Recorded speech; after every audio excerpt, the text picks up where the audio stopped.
میدان معاشر میں رسول اللہ کی سفارش کام آئے گی۔ جب ہر ایک کی زبان پہ رب نفسی کی صدا ہوگی،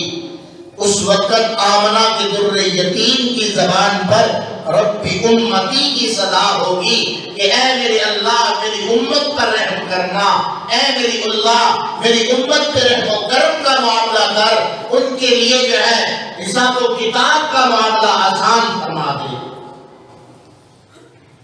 تو رسول پاک صلی اللہ علیہ وسلم سفارش کریں گے، لیکن ہم اپنے پیغمبر کو سفارش کرنے کے قابل چھوڑیں گے تو جب اپنے پیغمبر سے تعلق قائم کریں گے، جب رسول پاک صلی اللہ علیہ وسلم کی محبت کو اپنے دل میں جگہ دیں گے، جب آپ کی عظمت کے ہم قائل ہوں گے، جب آپ کے نقش قدم پر چلنے کو تیار ہو جائیں گے، جب آپ صلی اللہ علیہ وسلم کے لائے ہوئے دین کو اپنے سینے سے لگائیں گے، تو کل تو رسول پاک صلی اللہ علیہ وسلم اللہ کی بارگاہ میں ہمارے سفارشی بن کر حاضر ہو جائیں گے۔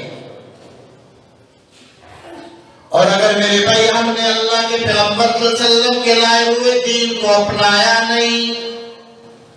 ہم نے اگر رسول اللہ کی محبت کو دل میں جگہ نہ دی،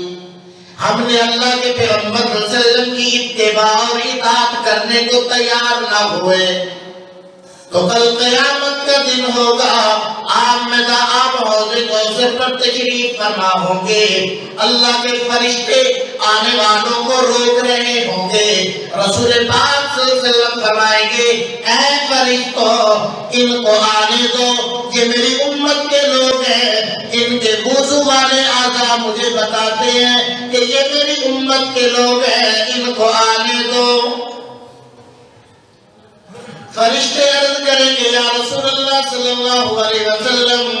آپ کو پتہ نہیں آپ کے دنیا سے تشریف لانے کے بعد ان لوگوں نے آپ کے دین کا حلیہ بگاڑ دیا تھا،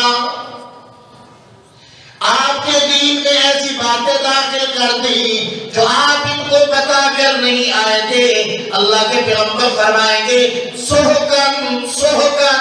ان کو مجھ محمد کی نظروں سے دور کر دو۔